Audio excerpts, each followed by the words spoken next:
some stories, but it's still a lot of teaching.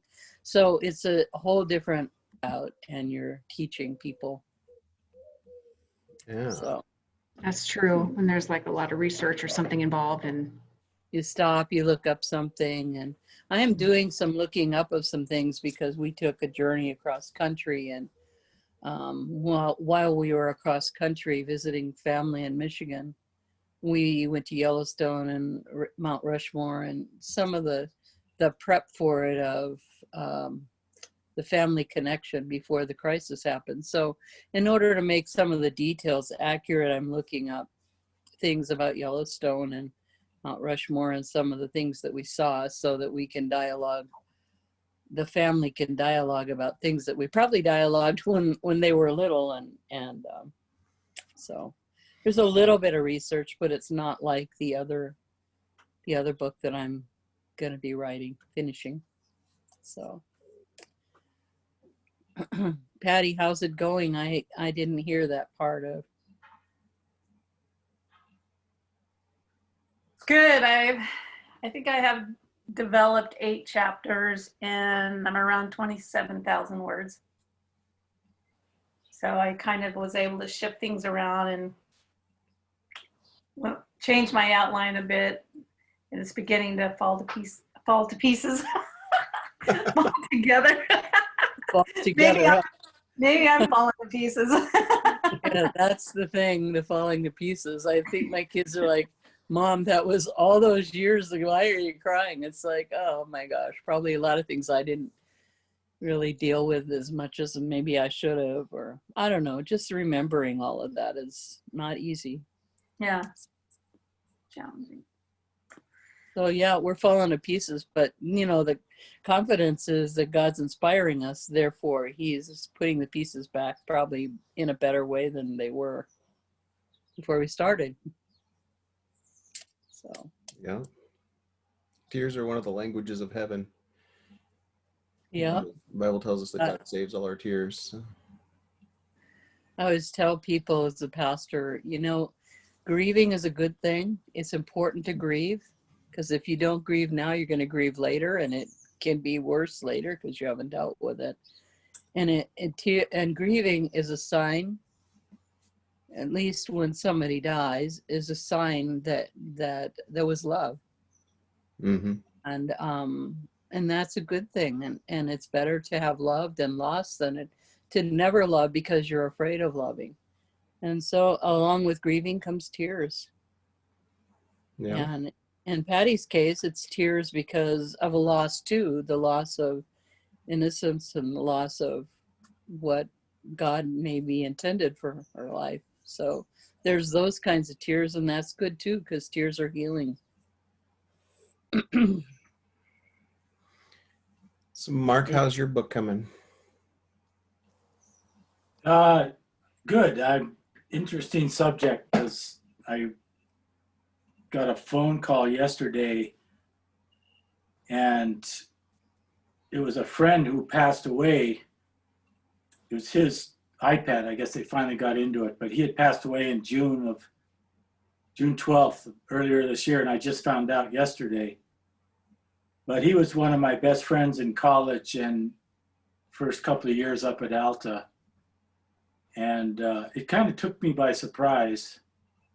His sister just got into his iPad and found my name and just hit it and FaceTimed me. But I've got a story about him that probably I'm going to put in my book now. And I ended up going to his obituary, online obituary, and writing some of it there. But speaking of tears, I was in such shock, it just kind of numbed me for the rest of the day.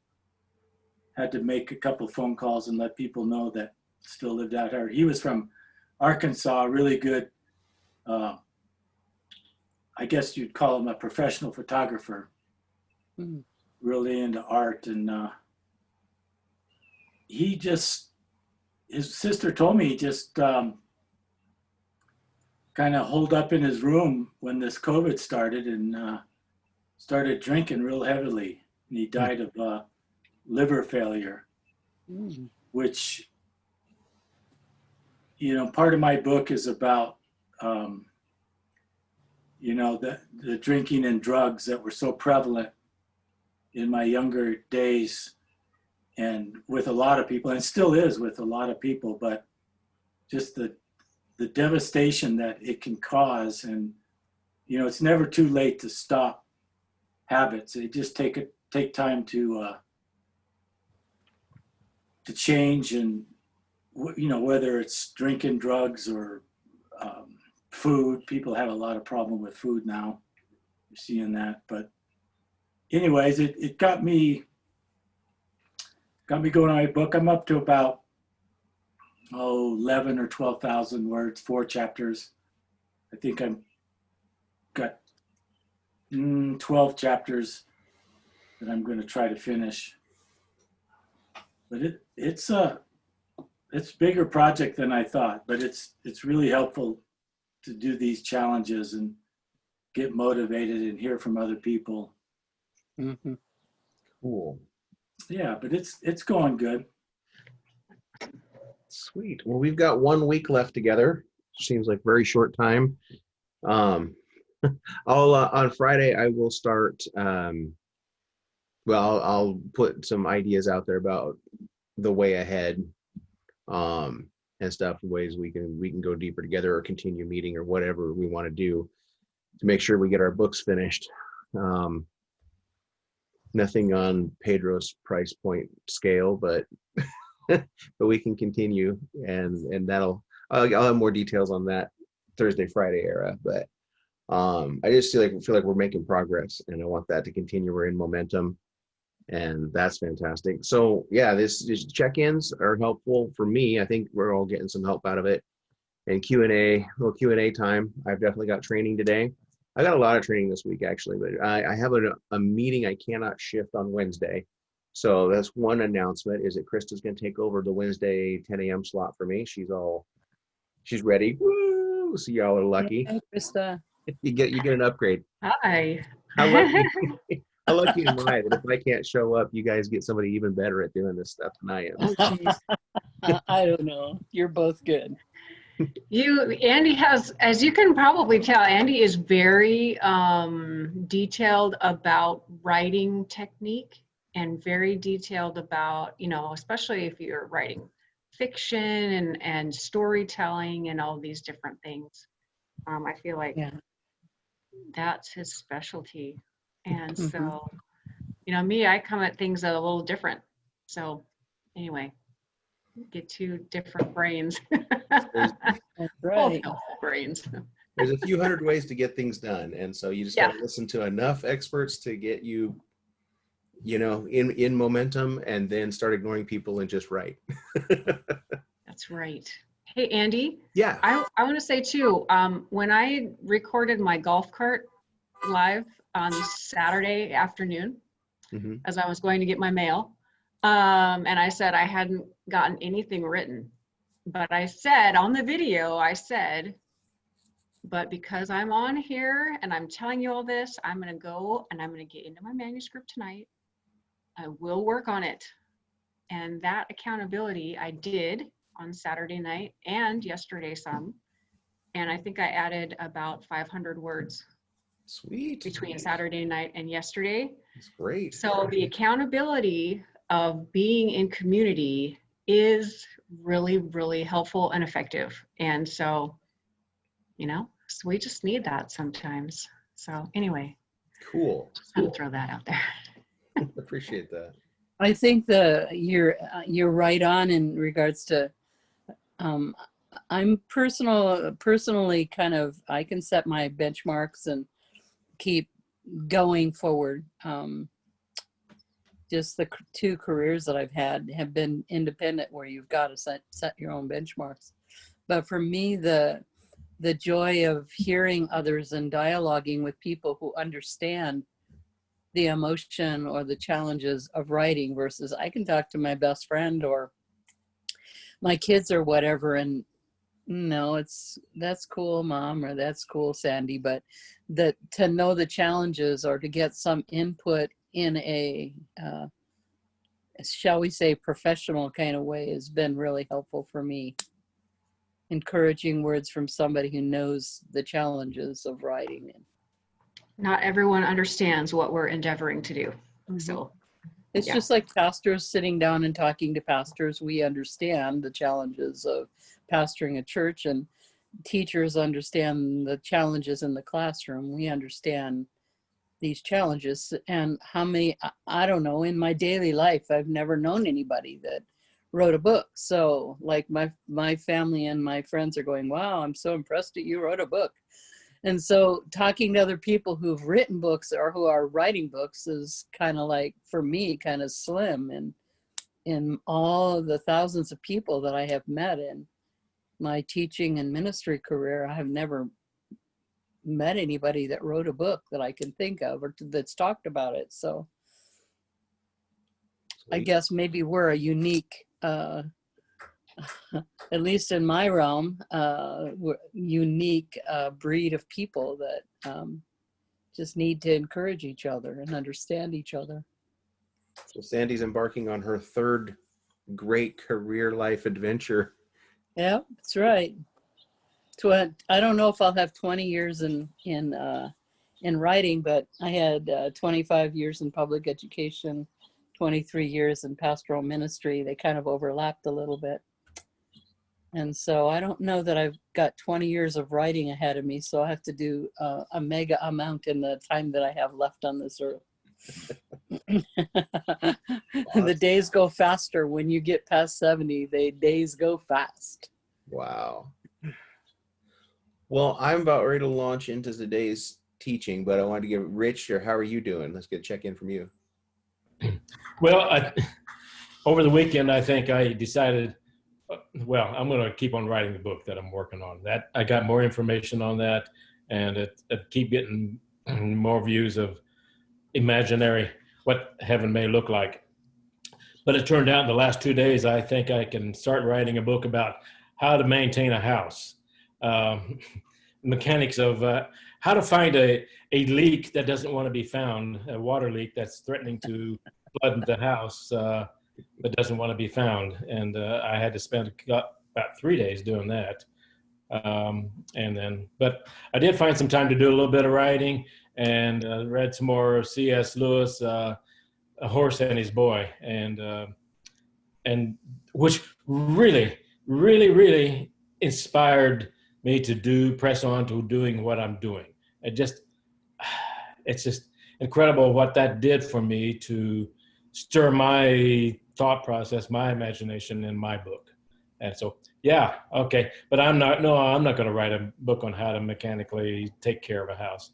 You No could fun. blog about it. I could, yeah. I could find a spiritual reason behind everything, the flow of water, yeah, I'll take that. Well, I was watching this morning with my daughter, Brave. If anybody's seen that, and I was reminded and inspired again this morning, like Rich is saying, about just how much you can get a message across to people with even something that's pure fiction, where you can really, in telling that story, help people see it and believe it, help people experience it in a way where it cuts past their own defenses, where they want to filter it. And you're just telling a story, it's entertaining, and all of a sudden they go, well, yes, laid out that way, I agree with what you're saying. And to the degree to which they subscribe to it and it's uplifting, the more it pulls them into the kingdom. So we can tell people things that they would maybe be resistant because of religion or scar tissue or whatever. We have this power to expose people to a truth in a very gentle way. And I think that's where we're all headed with our books and our manuscripts, is just to be able to convey not only inspiration, but truth without people feeling beat up, which is how truth is being presented on the streets these days, by force and as an ugly thing. So I'm excited. Let's jump into, go ahead, Rich. I went to sleep last night. As I was praying, I said, okay, Lord, show me heaven. And I don't think I saw that, but it may have. But I went to sleep with this one phrase that he gave me, it came somewhere. And it was, the power of the rain is greater than the thunder that shakes it loose. And I'm not quite sure it sounds simple, but as I thought about it during the night, I thought about us writing books, and it's the power of the rain is greater than the thunder that shakes it loose. And so as writers, as authors, we're shaking loose the rain in other people's lives. And So, Rich, is that R-A-I-N or R-E-I-G-N? oh, good point. R-A-I-N, like the rain coming down. Uh-huh. But yeah, okay. I wonder if you ponder a little bit, there might be another message that God's giving you. Okay. His rain Uh-huh. and thunder. Ooh, all right. I will think on that. I love it. That's a powerful phrase. I mean, if you really think about it, you know, the thunder at first could be so frightening and the lightning, but then the rain is such a powerful force. Man, that's really awesome. Wonderful. Good. Cool. All right. Sorry. No worries. I have another question for Rich. Yeah. Go ahead, Sam. You were talking to us a lot about the different gates and the little girl going through the different gates. Yes. And maybe I missed the class where did the question, what does heaven look like, come in the book that you were writing about the little girl going through the gates? Yeah. Or is that a different something? No, but it was just going. I was just going to have an imagination that, you know, she's going to find something, a different world in behind those gates, and that they were going to just go find something. But the more I was writing it, I was seeing it as these are heavenly. They're entering into a heavenly realm, and that they are as they go through the gate. There's going to be a criteria or a scenario that is going to keep them from going beyond that first entrance of the gate. They're going to go through the gate, but then something's going to try to stop them from going on into the heavenly realm, so to speak. And but it's going to be beautiful. It's going to be awesome. And I heard another man's description of what heaven was like when he went there to visit. This morning I heard that. So that's what I want. I want beyond just going to the throne. I want to see what is heaven going to be like for these kids, this horse and this dog and Mary as they enter in. And in each case, they're going to be welcomed but they're going out to the pasture. They're going through the gate to get the 24 cows that they are going to be taking back home to the barn to milk. But as they go into this gate, through this gate to get those 24 cows, they enter into a totally different world. These 24 cows are ending up to be leaders into this heavenly realm, so to speak. And wow, I'm not sure where it's all going to go to. But I want to see it beyond just the throne. I want to see it from 11-year-old girl's point of view. Uh-huh. Cool. Awesome. Well, but one of the difficult. Okay, I'm sorry, Andy. One of the difficult things is in heaven, we're not going to see the negative part where it comes up against us. We're not going to. What do they call that? The two different characters. The ones that causes trouble and everything. We're not going to see trouble in heaven. We're going to see how can we create? How will I be able to create a view that is so magnificent that we're going to be standing in awe all the time that we're standing in heaven, and we aren't going to have to be fighting anybody. No one's going to come up against us and keep us from seeing the beauty that's there, all the colors and so on. Yeah, so it's going to be different writing than what do they call that? There's two words, that advocate and I want to say prognostic. Protagonist and antagonist. Yeah, there won't be a protagonist and an antagonist fighting each other. That's what I'm dealing with too. All right. I'm sorry. I'm taking up too much time. Well, it'll be a lot easier for you to write if you have a protagonist and antagonist. I know. It would be a lot easier for you. All right, welcome to week 3, 21-day finish your book challenge with Andy Bunch and Krista Dunk. Section 7 is what I believe we are on. Today I only have 2 things to cover. They're just happen to be massive and awesome. Character and hook. And we can get wrapped up in hook and sweat our brains to such a point where we're not writing it.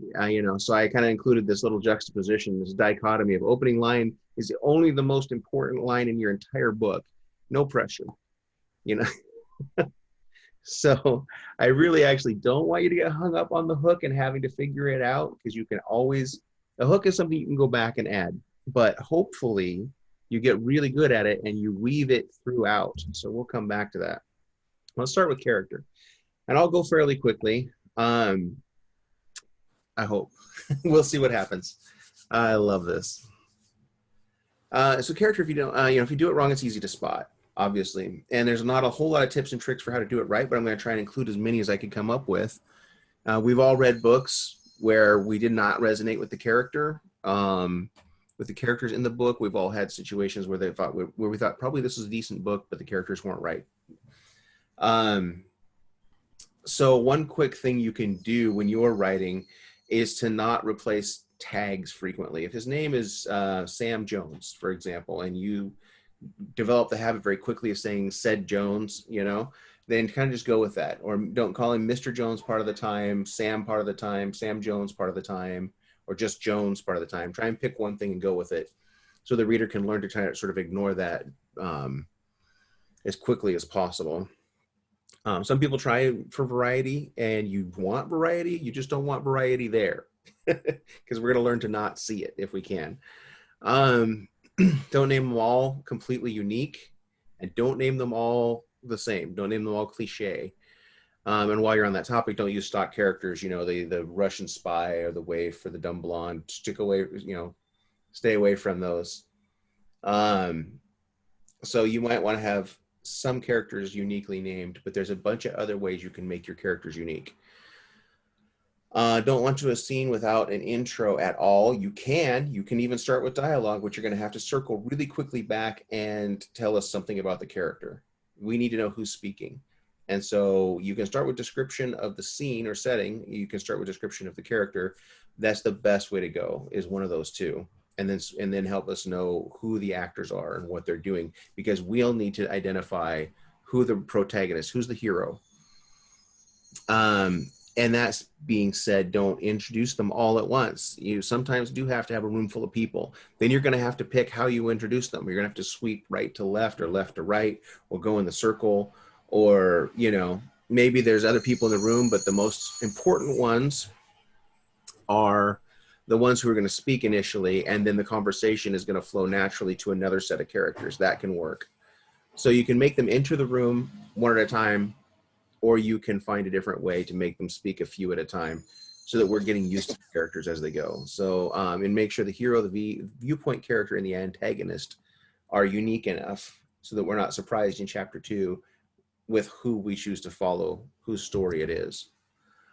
Try to avoid single-use characters as much as possible. If they're never going to come back in your story, the bellhop or something like that, they might have a part in the scene, they might even have a line, but you're not going to invest a whole lot of time helping us really get attached to that character. If we do, then we're going to expect them to come back for more. If your first readers aren't connecting with your characters, you've got to figure out a solution to that. You can either, if there's particular characters they don't connect with, either love or hate, or think are funny or something along those lines, just go ahead and delete them. Find a way to remove them. Try to find a way to combine them. This is particularly difficult to do in a memoir. And so while you're drafting, write it how it is. Write it how it comes out of your head. But when you go back through and revise, you'll probably end up combining some people. They were real people. There was 5 people in that room, and they all said all those lines.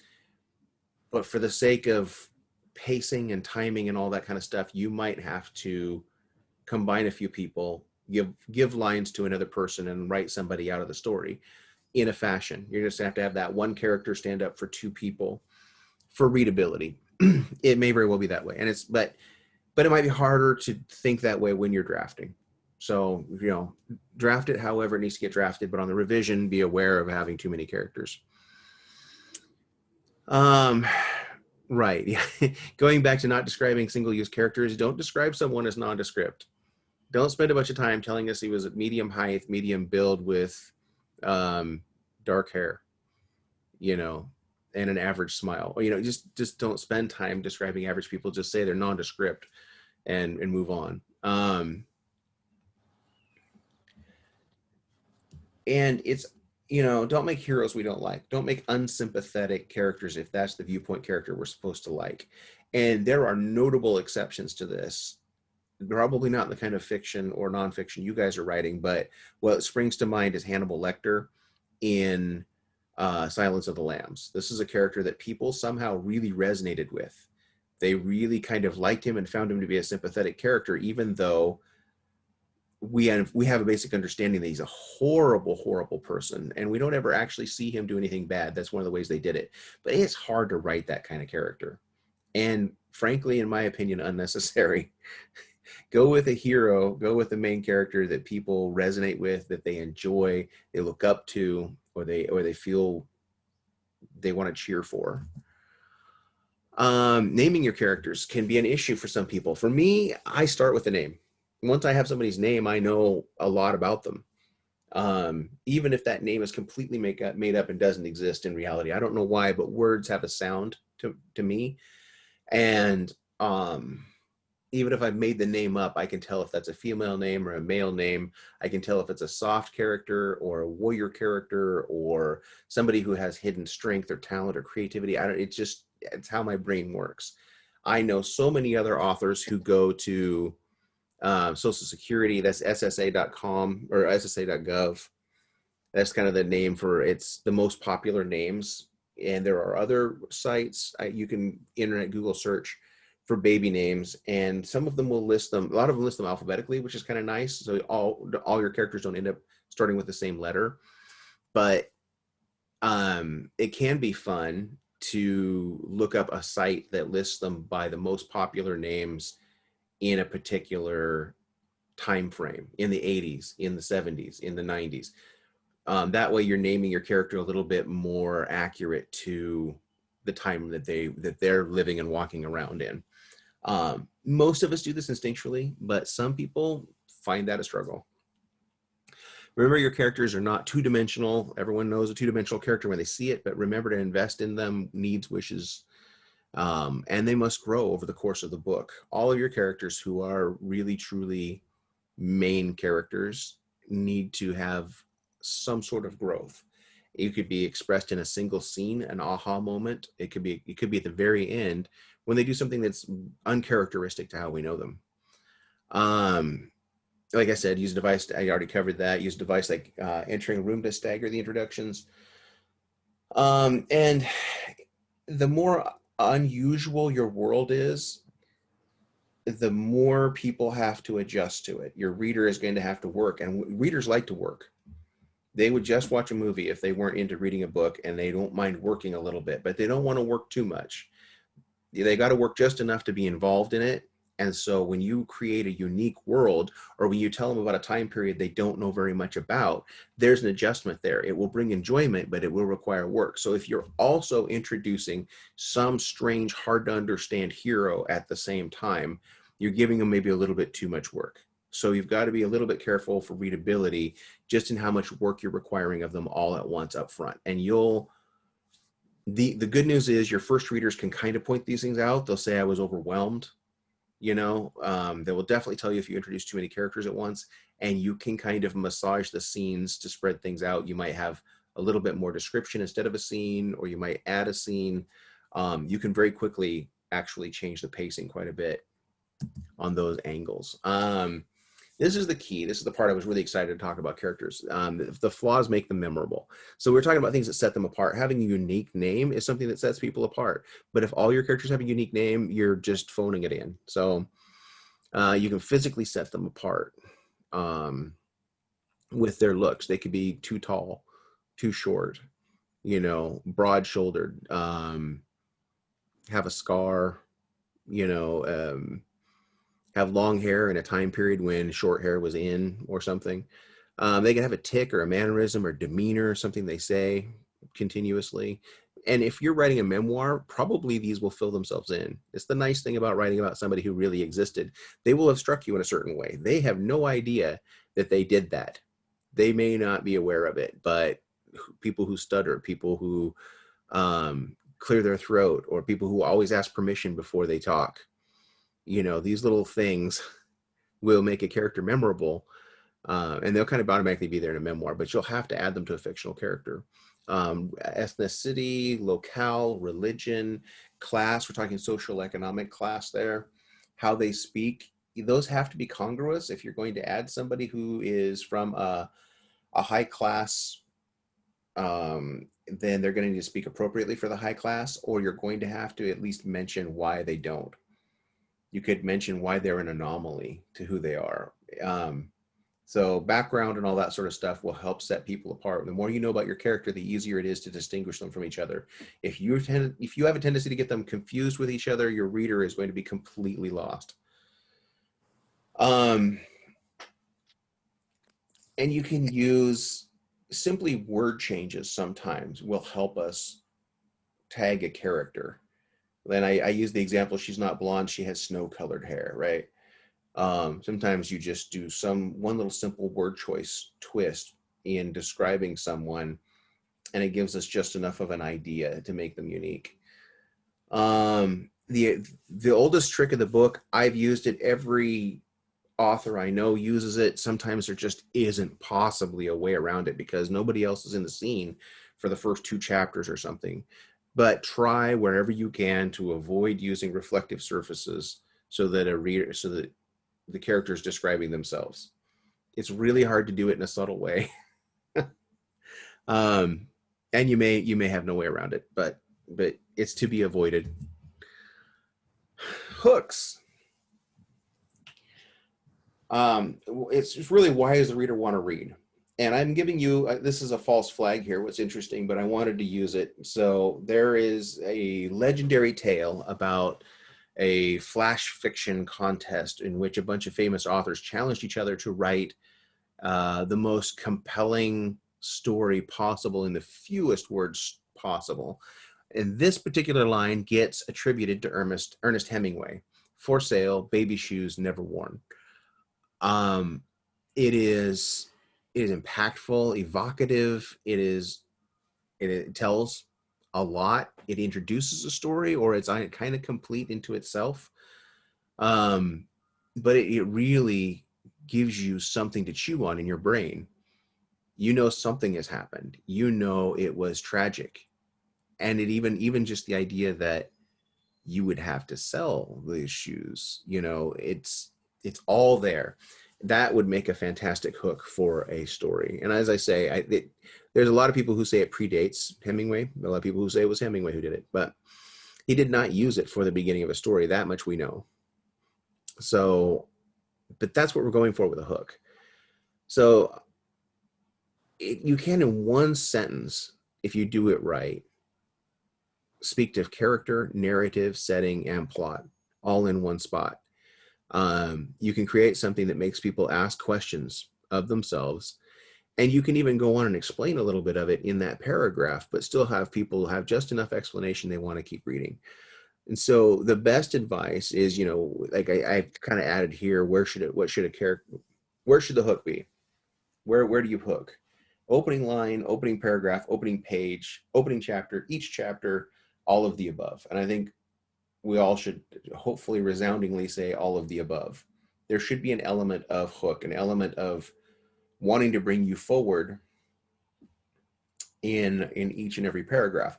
Now, you do this in a short story. It has to be there in a short story. In a short story, you could spend just as much time writing almost as a novel. And the best novels have each chapter be a short story unto itself, where you've gone through. Edgar Allan Poe has a famous quote here, and I wish I wish I had it memorized or I had included it, but he basically says that whatever it is you're trying to accomplish with your story, sew it into every line, sew it into every word, all of your word choices.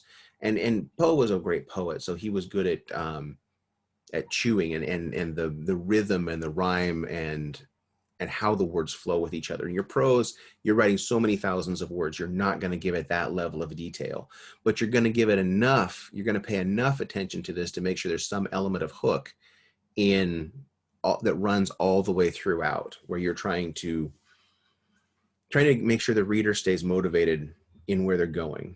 So this is done. Well, I'll tell you in a minute. I gave you a good example there of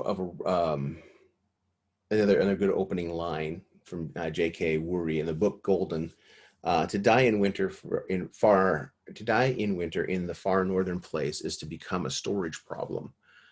So it's not dramatic. Even though he's talking about death, there's nothing inherently violent or crazy here. And as you read the rest of the paragraph, which I didn't type the whole thing in here, he's really just talking almost logistically about, you know, you'd have to be wealthy to have a backhoe, and you'd have to use dynamite to blast a hole in the ground, to be, you know, just as a practicality thing, because the ground is frozen solid. And it's an interesting way to start, but we understand that this book is going to be about practicalities of living in northern places, but we also understand that there's high stakes. So it starts to tell us a whole bunch of stuff all in one line. He just goes straight into what's going on. So the purpose of your opening should be to set up your story. But you can keep your hook from being gimmicky by continuing it. If you use a high tension opening line, then hopefully your entire book is about high tension, right? Hopefully your entire book is some sort of a thriller. This is where you need to be, you know, you need to match your opening line to what you're writing. And so most of us are not writing something that's intense or mysterious to such a high degree that we need a super intense opening line. It just has to do a good job of setting up the book. And so it takes a little bit of extra time, a little bit of extra care to look at what that first line is, and what each first line of every paragraph is, and what the last line of every paragraph is, and how you're ending each chapter. And again, this is advice I'm giving for revision. Don't put this stress on yourself while you're drafting. Get it out of your head, and then when you're going back, look at the readability of it. We watch a lot of movies and TVs. We see this all the time, and it open with dialogue. And that is because a picture's worth 1,000 words. And that 2 seconds of showing you something at the beginning, right after the credits, when they're showing you the sign for the insane asylum, or when they show you a headline in a newspaper with a date on it or whatever, that they're setting the setting there. They're setting the scene. They're showing you something about what it is. And then they can go kind of right into dialogue. They can swoop into a room. Everything about how they film what they're filming tells you things that you need to know, so the dialogue is in context. When you do it in a written book, and it can be done, but it usually then requires you to stop. You've set something up, you've thrown people into a fast pace, and now I have to stop and give you a paragraph of character description so you understand who's talking to you. So it can be done, but it's difficult. So watch out for that as sort of a trap that you could fall into. At least try to put an appropriate hook to your story. You know, go back on their first revision and work on that first line and make sure that it's something that's a little bit draws you into the feel of your story. And you're evaluating that. Your first readers will also give you feedback. You will not have brilliance everywhere in your story, but swing for the fences part of the time, right?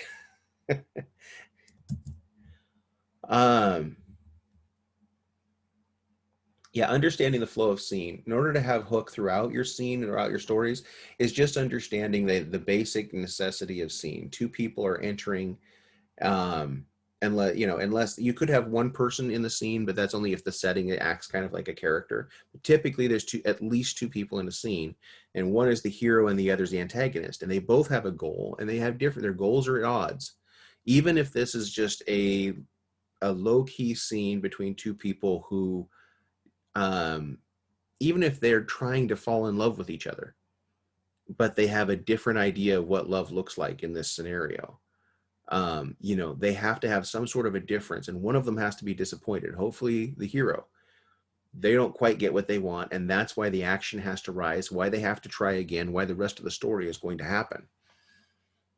And so the art in this is displaying those elements in as small amount of time as possible with just the right amount of drama, not melodrama, but shown to us so that we see somebody is in aspirational pain. Somebody didn't get quite what they want, and somebody maybe got what they want and it wasn't what they want. You could do it that way too, but that is the drama that goes on in the scene, and those are the elements that will help us hook our reader in. So stop sharing. Questions? I have one thought. When we're talking about the scene and the two, it's usually two people, or unless the scene itself is somehow a factor, the environment. Like they brought a picture of like one person walking the streets in New York City where they were alone, but they were not alone because, the city maybe was the antagonist at that moment with traffic and the noise and the smells and the that environment of maybe unfriendly faces and the hustle and bustle, and just that too is kind of like that person is interacting with another entity, but it's the big crowded city or something like that too. Yes, and that's where character really comes into play, because how nervous or confident that person is in that setting depends on their background. It depends on their self-confidence. And, they could be a very self-confident person normally, but also completely out of their element because they've never been in any kind of city that size. Or they could be on a wrong side of town, or someone could have just barely fooled them with stories about how it can all go wrong in a moment. So there's a lot there for fodder. Yeah, even if you're the only one in the scene. Yeah, or like you said, depends on their background. They could be loving it and like, oh my gosh, this is the best place I've ever been, and I love all the activity and all the this and that and so how they're experiencing it. Yeah, and early in the book we're going for a day in the life. Sometimes you could say it that way, but it's got to be the normal. It's got to be the normal that's getting interrupted by the inciting incident. And so that first scene, like Krista's saying, when we're putting them in an extreme circumstance, you're walking on the streets of New York and maybe it's dark or it's light. Is it day or is it night? Is it cold or is it hot? And who is our character in that circumstance? Because that is going to set the tone for what is normal. If we're entering, if we're entering it where it's tense because this person is not comfortable, then we're throwing people into the action, the reader into the action, and that's great. That's fine to do. Then we're going to have to go back in backstory and understand, why is this person responding this way? Because we've joined in the middle of the scene. It's an action beginning, even if there's no action taking place. It's just tense. But like she said, if the person is looking around themselves, maybe it's daylight in New York, it's a hustling, bustling street, when they're perceiving all the opportunity and they're positive and they're going to get this new job and it'll be the best job they've ever had in their entire lives. That's the normal, so this is what's at stake for our hero.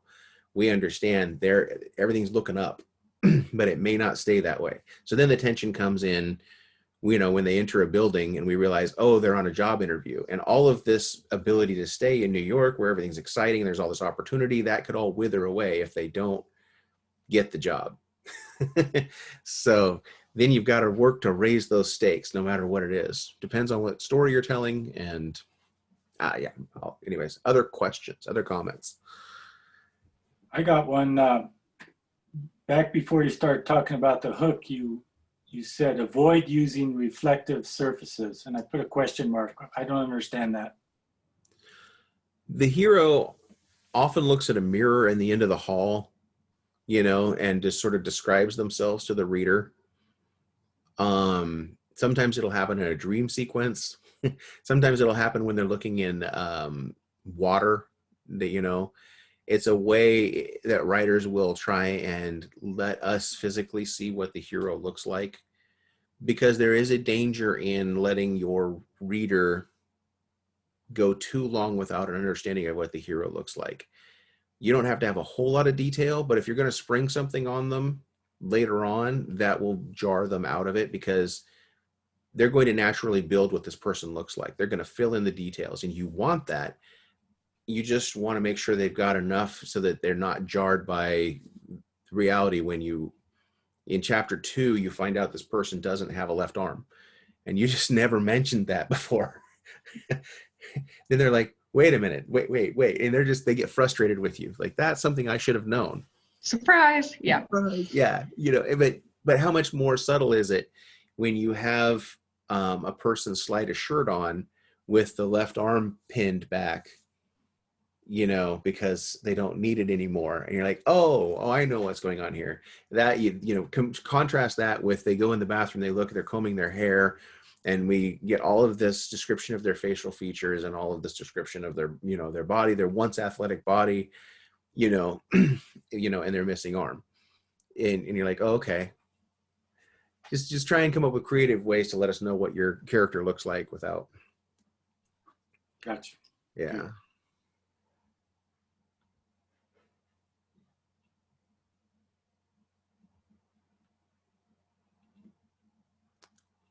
What else? I know I went really fast, and I should have paused in between character and hook. I was on a roll. Got excited. I thought that was really, really good. I thought it was some great information about character building, and also what to keep in mind when you are starting things out, how to, like Andy, you and I have, I think, we've watched some other author coaches talking about the first line frenzy, they call it, where they evaluate nothing, nothing about anybody's book, genre, nothing, except the first line only. Mm-hmm. And to see how effective and interesting that first line is. And it's interesting to read what people have, and it's also interesting to hear the feedback kind of from the editors and things like that, and what they say. And one thing I remember them saying too was, never start your first line of your book with somebody that's just waking up. Like they said, like, don't ever do that. So that was one of their don't ever do's. For some reason, apparently that is terrible. So, but anyway, it was just a fun kind of process to watch and listen to, and just realizing how interesting that first line can be, and how much information you can gather with one line only. So. Mm-hmm. And again, I think some of those mistakes come in from watching movies and TV, because you'll see a montage. You can, in 90 seconds of filming, you can show somebody roll out of bed, they're still wearing their socks or whatever, and you get a little characterization in there. They're brushing their teeth, the toast pops up, they're still drinking coffee and putting their coat on at the same time, and we get all this characterization because it's visually displayed for us. It's fun, it's entertaining, and then we pop into what's going on. I'm trying to think of how you would replicate that in a novel. You're inevitably, You have the visual already of other stuff. Yeah. Right. Yeah. You would inevitably fall into a litany of, he woke up, he got out of bed, he brushed his teeth, he took a shower, and you're like, it really quickly, becomes just sort of just telling action and not showing, because who wants to describe the scene of brushing someone's teeth? True. So true. And taking a book from a screen, from book to screenplay too. That's a little bit of a process of connecting all those dots in a different way. So, yeah. I'm gonna start reading all the first lines of all my books behind me. Right? Really did grab me. But with my memoir, I never really thought of describing some of the people. Some of the main people. I never thought of actually describing them. So that's kind of an interesting concept. Not all of them, but the main people. Mm-hmm. I've never thought of describing them. interesting. Yeah, I think you could. Because like Andy said too, people are automatically creating a picture in their mind with the bits that you've revealed. So they already have a picture, but give them the picture. Like tell them what the picture is in some way. Yeah. Yeah. Yeah, that's really interesting because I didn't even think of going that direction. So now I'm gonna do that because that's very intriguing. I think for me is I've done some description along the way, but for me it's the getting out the story and the rawness of the story. And now that I've heard what you said and developing the characters or the scenes or hooks and things like that, that when I go back to edit it, it'll be more of the perspective of the style of writing or the way in which to make the writing better, rather than the storyline and the emotion of what I'm putting down on paper right now. So having this to look back on is a real helpful tool for me. As a pastor, one of the things we learned in seminary and sermon writing is that good sermons start with a hook.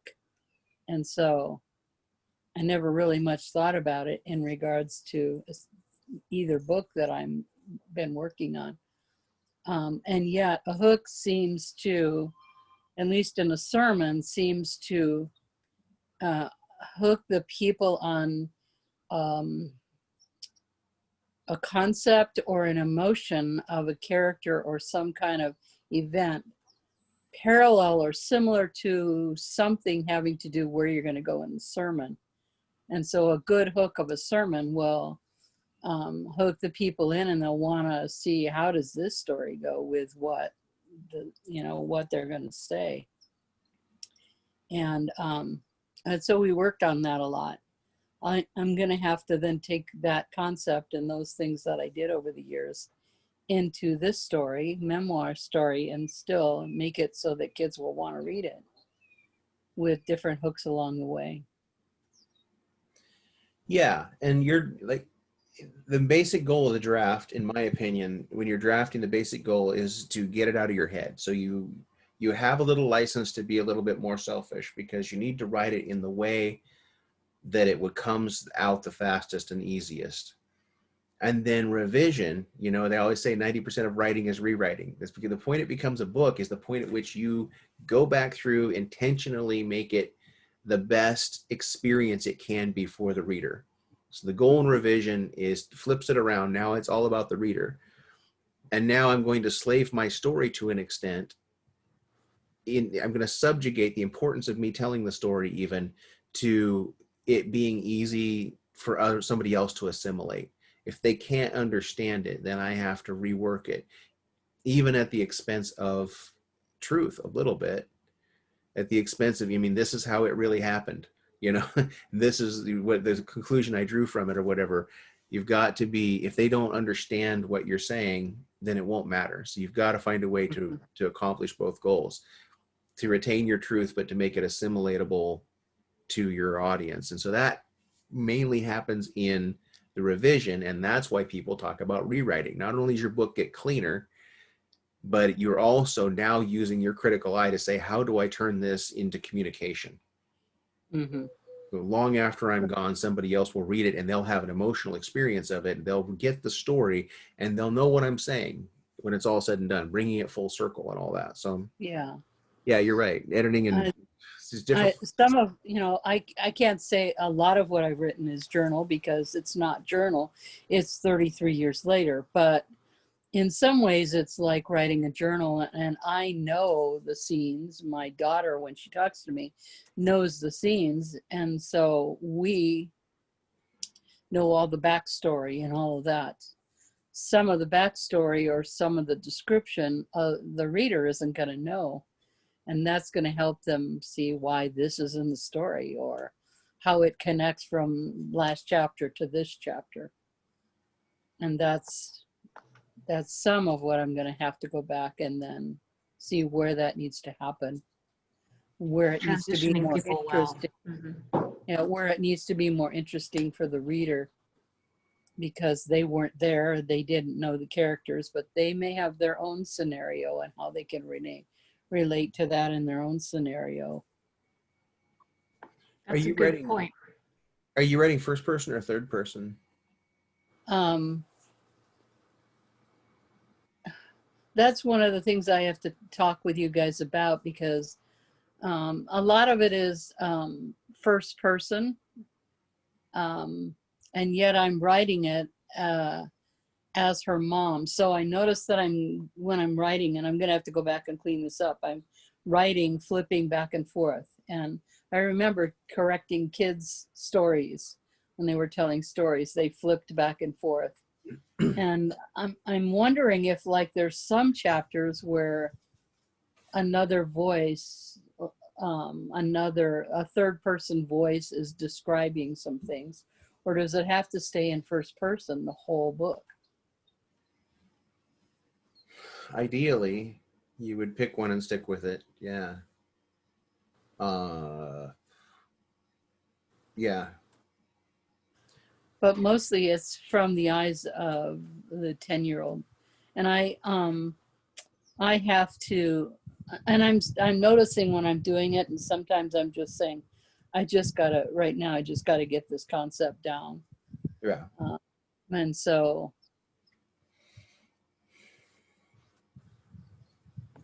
So it's from your daughter's perspective yeah, that from you the want this to come out. 10-year-old going through the events from a year before he passed away, through the year of him being really, really sick, until how we all handled it as a believing family, how we handled all of that, the emotions of that, the things that happened in that, and then even following some of the weeks following, and how we move forward.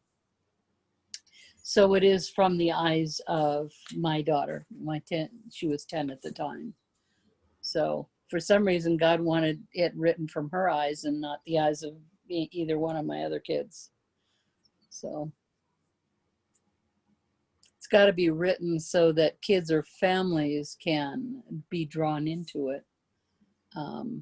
And so talking with her, and she remembers some things as vivid as if it was yesterday, and remembers some exact sentences or phrases, things that her dad said to her along the way that really just like riveted me when I heard them. Yeah. But I find myself, because I was watching her through all of this, I find myself describing in third person in some places. And maybe the quality of the whole thing I'm just going to have to force myself to stay in first person and figure out some way to make some of those descriptions from her eyes. Yeah. The book that keeps coming to my mind for you is To Kill a Mockingbird. I mean, the heroine in that is a lot younger. She's younger than 10, a little bit, but it might be worth kind of just skimming it, or at least a portion of it, when you go to revise after you've gotten it all out, so you can kind of get an example of how she handled it. Now, that's been a long time ago since I read that book. Me too. You're My daughter says, she's next to me, she's like, I read that last year, she said. Yeah, I think I was in high school. That was a long time ago for me. You have to have so much trust in your reader when you're writing first person, because there's particularly from a limited point of view, like a young girl, because you're dealing with all of this heavy emotional material and processing, in a little bit. From self-protection, you're going to want to go into third person, and you're going to want to go into you now who are safer because you've processed it some. So you're going to have to stay raw, and you're going to have to stay in the moment of experiencing that. And you're also going to have to trust your reader to draw conclusions from it that are powerful, and that's hard. Mhm. It's hard to do. Well, one of the assets of the book starts off with her going to church camp, the kids going to church camp for the very first time alone. We'd always done family camps, and she got a journal, and they had to do this time called flat on the bunk time in the afternoon. Some kids needed to take a nap, some kids just needed to wind down, and counselors just needed a break. And so they were suggested to do a little bit of journaling. And so from the hand of a 10-year-old, it's woven throughout the book some of the things that she was processing that she wrote in her journal. And so that allows some of the emotion and drama to get out of a 10-year-old into 10-year-old writing. And I taught that grade a lot, so I pretty much understand that age of kids and the kind of things that they'd write, and not real elaborate things. Like I can think of, I've had flashbacks to the movie I Can Only Imagine, when he went to camp as probably the same age as my daughter. And he was looking at his journal and the pictures that he drew, and down at the bottom was I Can Only Imagine. Those kinds of things, little phrases are connecting as she's thinking and pondering, and actually worried about her dad because he had been ill for a couple years before, not to the same degree, and we didn't know why.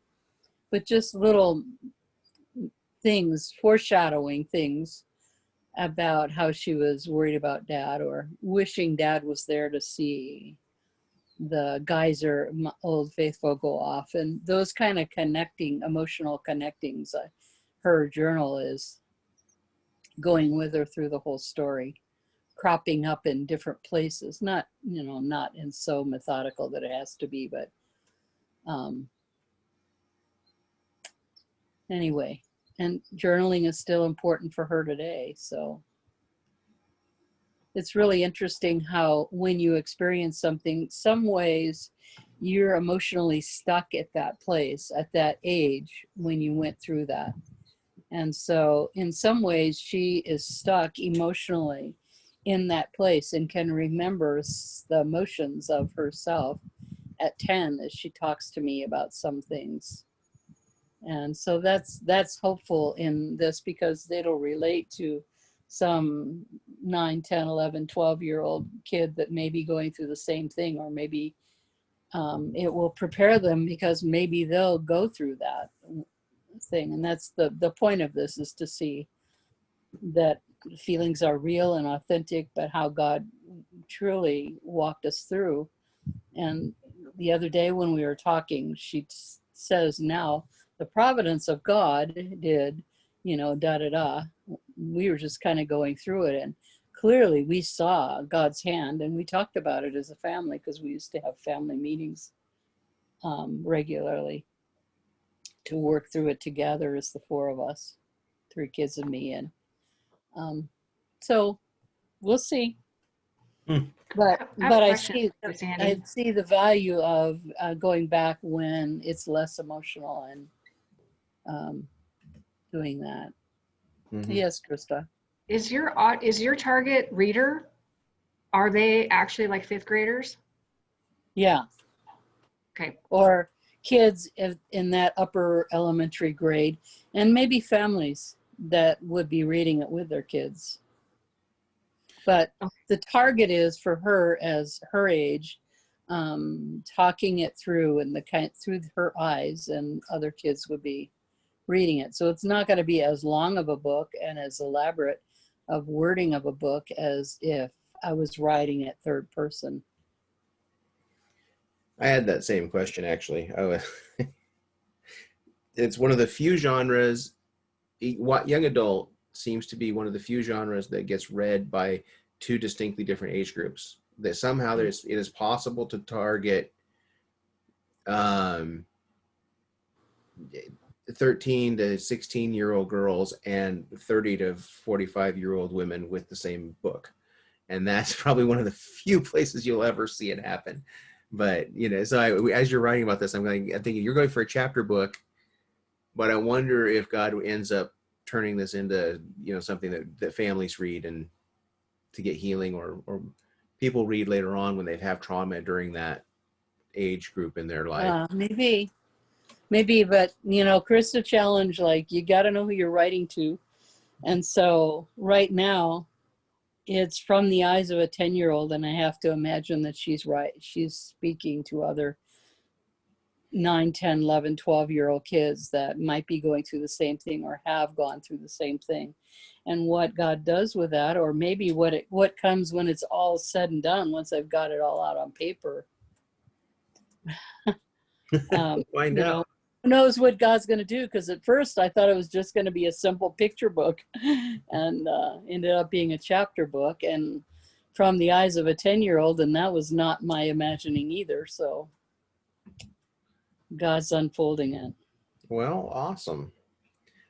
I guess, does anybody else have any questions, or do we need to finish this up so we can get back to writing? And I know everybody's got to jump over and try and watch the recording of Category King that started today. So we'll keep this short, and God bless you all. Thank you all for joining me. What's Category King?